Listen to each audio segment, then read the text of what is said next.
Время новостей на канале Абаза. В студии Марина Будба. Здравствуйте. Сегодня в выпуске.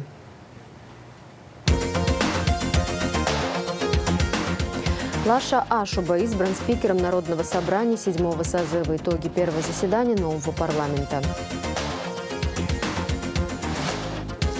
К 120-летию со дня рождения ученого-поэта Умара Бейгуа. 66-я итоговая научная сессия Абхазского института гуманитарных исследований. Оборудованный по последнему слову техники Центр микрохирургии глаза «Прозрение» открылся в Сухуми. Лаша Ашуба избран спикером парламента 7-го созыва. За его кандидатуру проголосовали 33 депутата. Кроме того, на первом заседании сессии Народного собрания избраны 3 вице-спикера. Ими стали Фазлибей Авицба, Астамур Аршба и Ашот Минасян. В работе первого заседания сессии Народного собрания парламента Абхазии 7-го созыва приняли участие президент страны Аслан Бжани, вице-президент Бадра Гунба, премьер-министр Александр Анкваб, депутаты парламентов 6-го созыва, представители судебной ветви власти, генпрокурор, члены Центра избиркома, главы местных администраций, представители городских и районных собраний, религиозных конфессий Абхазии и Совета старейшин. Обо всем по порядку. Анастасия Никонова. В соответствии с Конституцией Абхазии до избрания спикера Народного собрания первое заседание открывает старший по возрасту депутат парламента. Им стал Фазлибей Авицба. Приветствуя присутствующих, он отметил, что выборы в парламент 7-го созыва прошли на высоком уровне и без нарушений.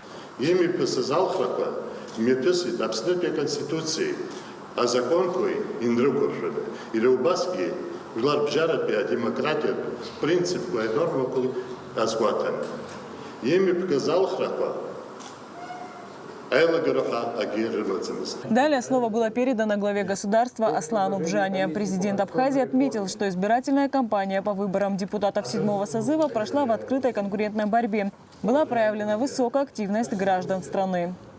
В составе нового парламента есть много молодых образованных людей, а также заслуженные, опытные, но не менее энергичные депутаты. Объединяет вас любовь к родине и стремление к созиданию. Уважаемые друзья, хочу поблагодарить депутатов и руководство Народного собрания парламента Республики Абхазия 6-го созыва за проделанную работу. Деятельность Народного собрания парламента Республики Абхазия является многогранной. Это и законотворчество, и взаимодействие с другими ветвями власти, и сотрудничество на международной арене с парламентами других государств, и внутриполитический диалог в стране, и многое другое. На первое заседание парламента 7-го созыва был приглашен первый заместитель председателя Комитета Госдумы по делам СНГ Константин Затулин. Своей речью он отметил, что Абхазия одна из первых стран, которая поддержала Россию, признав независимость Донецкой и Луганской народных республик, а также поддержала спецоперацию на Украине. Прежде всего, позвольте мне огласить приветствие председателя Государственной Думы Российской Федерации Вячеслава Викторовича Володина. Уважаемые коллеги, поздравляю вас с избранием в Народное собрание Абхазии. От вас во многом зависит развитие республики, решение вопросов людей, улучшение качества жизни. Мы знаем, как тепло в Абхазии относится к России. Наши народы связывает общая история и дружба, взаимопомощь. Позвольте другу и соседу тоже сказать несколько слов. Хочу еще раз подчеркнуть, что Россию и Абхазию связывают прошлое, настоящее и будущее. То, что это не просто слова, доказывают события последнего месяца. Абхазия одной из первых поддержала российскую специальную военную операцию по денацификации и демилитаризации Украины, признала Донецкую и Луганскую народные республики. Далее, согласно регламенту, приступили к выборам спикера Народного собрания. На голосование была вынесена одна кандидатура – депутата Лаши Ашуба, которую представил его коллега Беслан Эймахба. Ашба Лаша Нукзарипа дуючится парламента закон шукургора гана халома и пыша гана халома и выпшим усурта тупка усюхет дыханав бьяб хереча сгана гарала сыра сухта гана халу хозар сыра брея кандидатура садгу. Состоялось тайное голосование по выборам спикера Народного собрания. Итоги огласил председатель счетной комиссии депутат Алхаз Барцец. Присутствовало депутатов 33, всего бюллетеней 33, выдано бюллетеней 33, проголосовало 33, недействительных бюллетеней нет. Ашуба Лаша Нукзарович за 33 голоса против 0. Поздравляем. Избранный спикер Народного собрания Лаша Ашуба в первую очередь поблагодарил коллег за доверие. Такое отношение и доверие накладывает на меня, как на руководителя парламента, дополнительную ответственность. Большое вам спасибо. Также, согласно регламенту, парламентариям необходимо было выбрать 3 заместителей спикера. Депутатами были предложены 4 кандидатуры – Астамура Аршба, Ашота Минасяна, Галуста Трапезаняна и Фазлебия Авицба. Для тайного голосования объявили перерыв, после которого огласили результаты выборов. Авицба Фазлебия Лизберович за 33 голоса против 0. Аршба Астамур Борисович за 33 голоса против 0. Минасян Ашот Баграмович за 21 человек против 11 человек. Трапезанян Галуст Парнакович за 11 человек против 21 человек. По итогам тайного голосования об избрании заместителя спикера Народного собрания парламента Республики Абхазия избран Минасян Ашот Баграмович. На этом первое заседание парламента Абхазии 7-го созыва завершилось. Когда в стенах Народного собрания проведут следующее заседание сессии, станет известно на следующей неделе. Анастасия Никонова, Торник, Амич Басаида, Кухава, Абаза ТВ. Полную видеоверсию первого заседания сессии Народного собрания парламента 7-го созыва смотрите после выпуска новостей. 12 апреля 2022 года на первое заседание сессии Народного собрания Республики Абхазия 7-го созыва не были допущены аккредитованные в парламенте Абхазии журналисты Анаид Гогорян и Саид Барганджи. В соответствии со статьей 36 регламента Народного собрания парламента Республики Абхазия заседания парламента проводятся открыто и освещаются в СМИ, а представители СМИ могут присутствовать на заседаниях. Кроме того, согласно статье 45 Закона Республики Абхазия о средствах массовой информации Республики Абхазии, аккредитованный журналист имеет право присутствовать на заседаниях, совещаниях и других мероприятиях, проводимым аккредитовавшим его органом. Союз журналистов Абхазии выражает надежду, что пресс-служба парламента внесет ясность о причинах недопуска аккредитованных журналистов и впредь не допустит нарушения регламента парламента и закона о СМИ республики. 12 апреля Центр избирком зарегистрировал инициативные группы по выдвижению Тимура Квиквискери и Наура Нормани кандидатами в депутаты Народного собрания парламента по избирательному округу номер 8 Маякский. По этому округу 8 апреля была зарегистрирована инициативная группа по выдвижению кандидатам в депутаты Леона Губаса, 11 апреля по выдвижению Раклия Чачхалия. Повторные выборы по округу номер 8 состоятся 28 марта. Регистрация политических партий инициативных групп по выдвижению кандидатов в депутаты парламента по округу номер 8 проводится с 8 апреля по 28 апреля.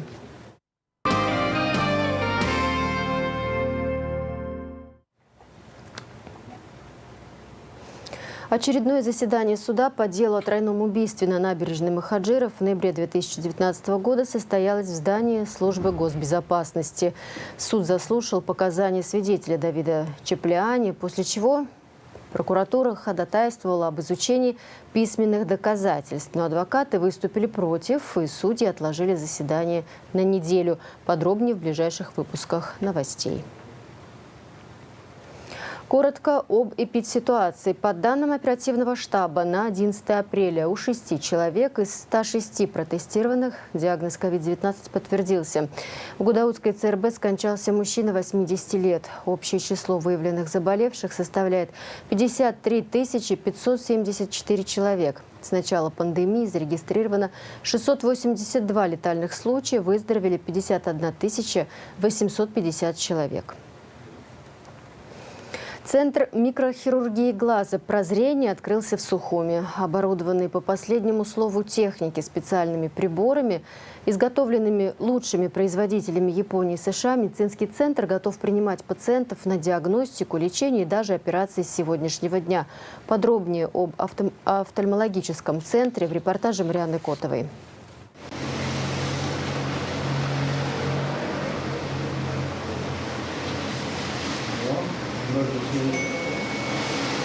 Центр микрохирургии глаза «Прозрение» открыт и уже принимает своих первых пациентов. Варлам Амич Бакастамуру Гулария попал уже почти слепым, но один глаз благодаря своевременному вмешательству удалось спасти. Сейчас пациент проходит поддерживающую терапию и профилактические осмотры, которые необходимы для поддержания зрения. Но когда я уже полностью ослеп, это было, конечно, кошмарно дома. Это было очень тяжело дома для семьи и так далее. Мне просто за руку водили. И получилось так, что вы успели. Обнадежили меня.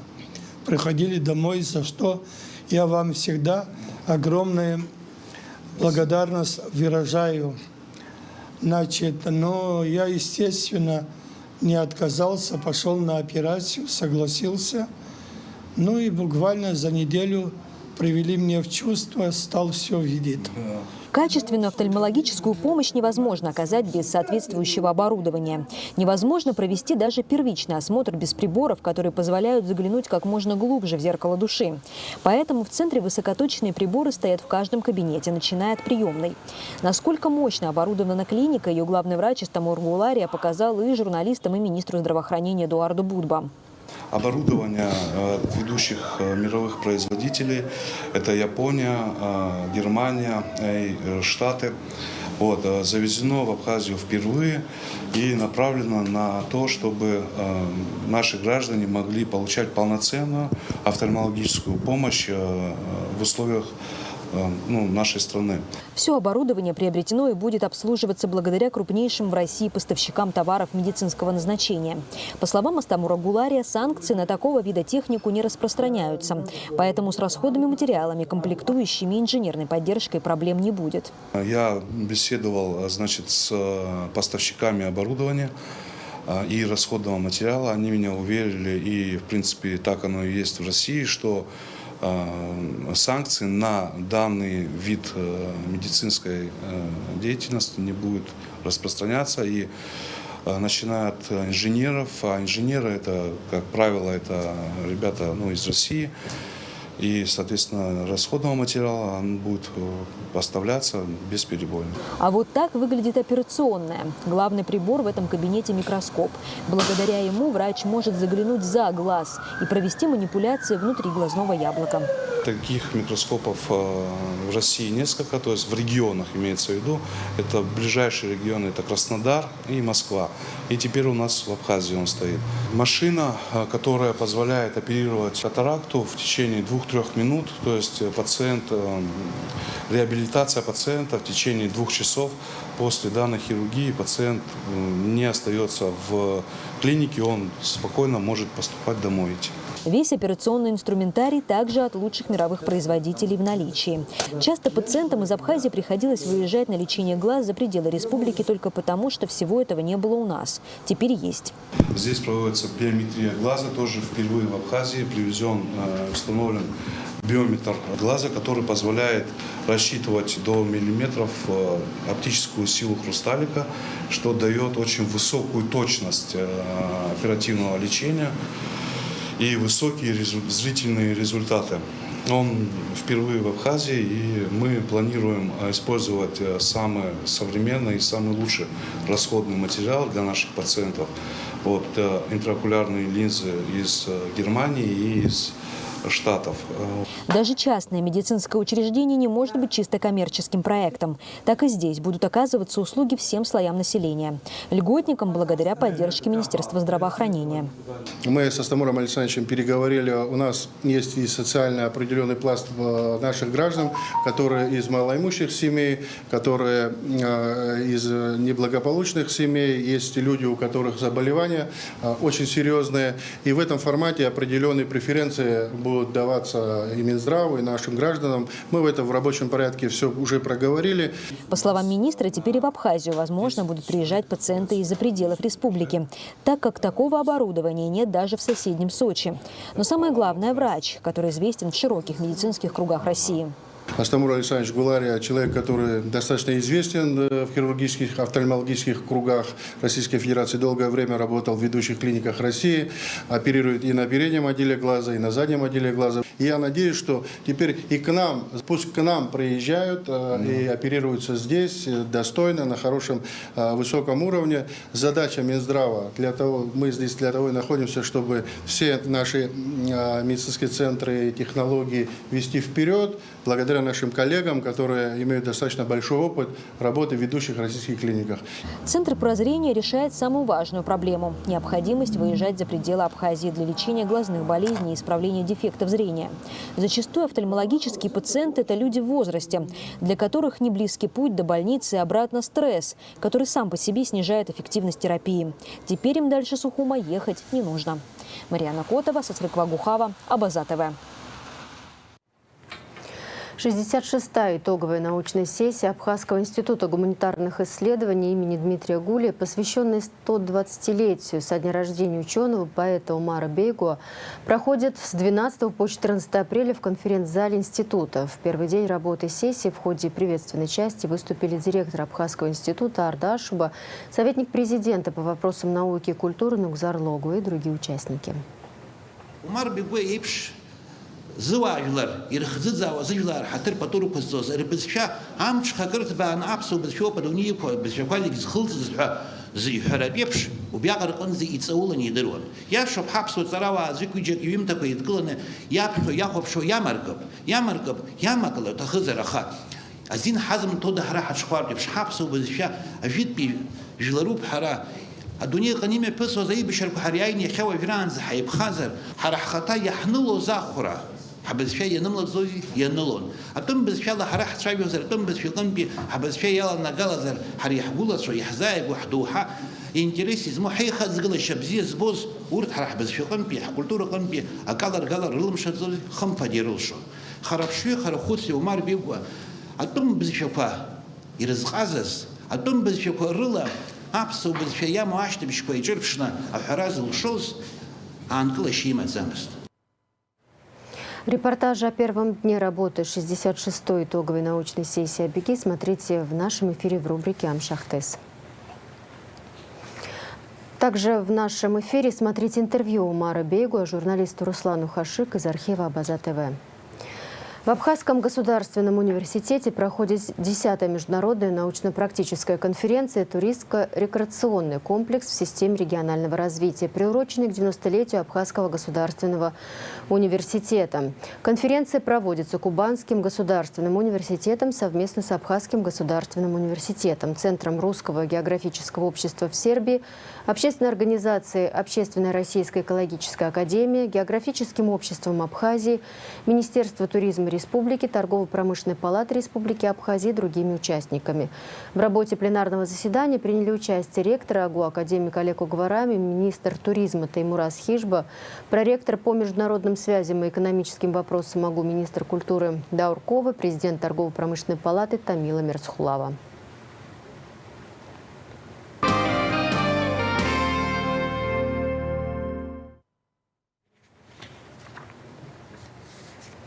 Культура. Министерство культуры Республики Абхазия посетили советский, российский актер театра, кино и дубляжа, режиссер театра и кино Александр Балуев и актриса Светлана Бельская. В ходе встречи обсуждались совместные проекты, которые планируется провести в Абхазии. В завершении министр культуры Даур Кова поблагодарил российского актера за визит в Абхазию и готовность к совместному сотрудничеству в сфере культуры. Балуев поблагодарил главу ведомства за теплый прием и пожелал успехов в работе.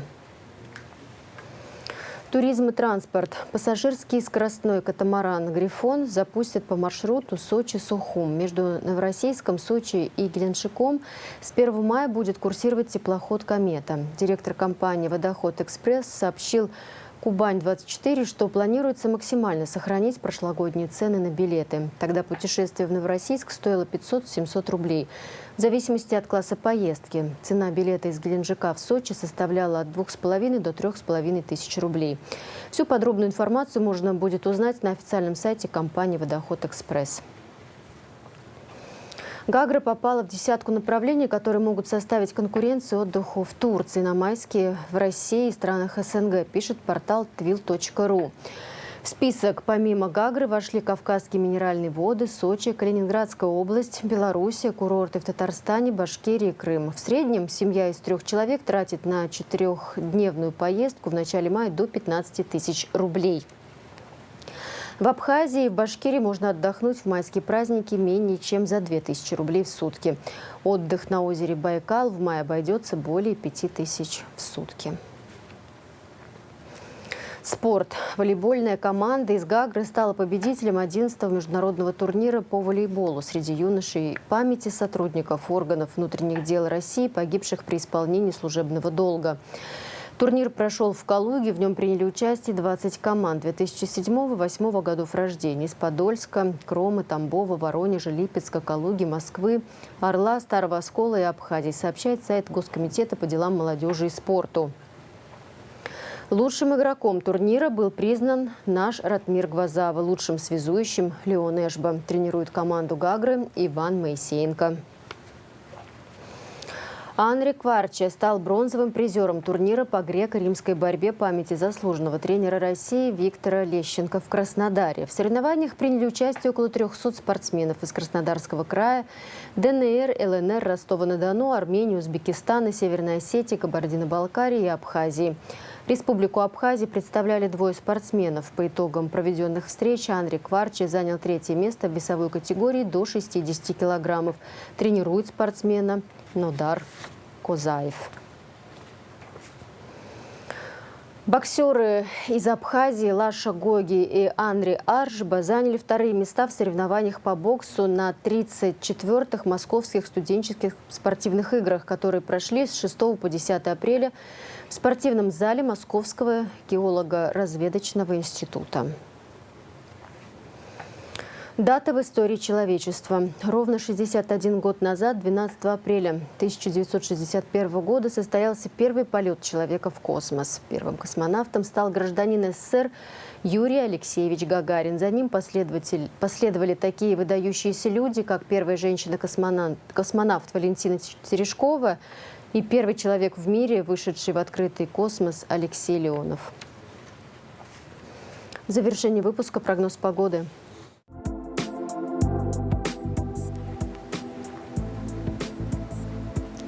В среду 13 апреля в республике облачная погода, умеренный дождь, переходящий в ливневый дождь с грозой, туман, местами возможен град, в горах снег. Температура воздуха ночью от 2 до плюс 7, днем от 4 до плюс 9.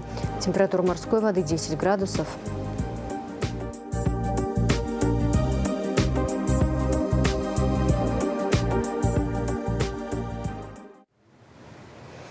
На этом пока все. За развитием событий следите вместе с нами. До встречи.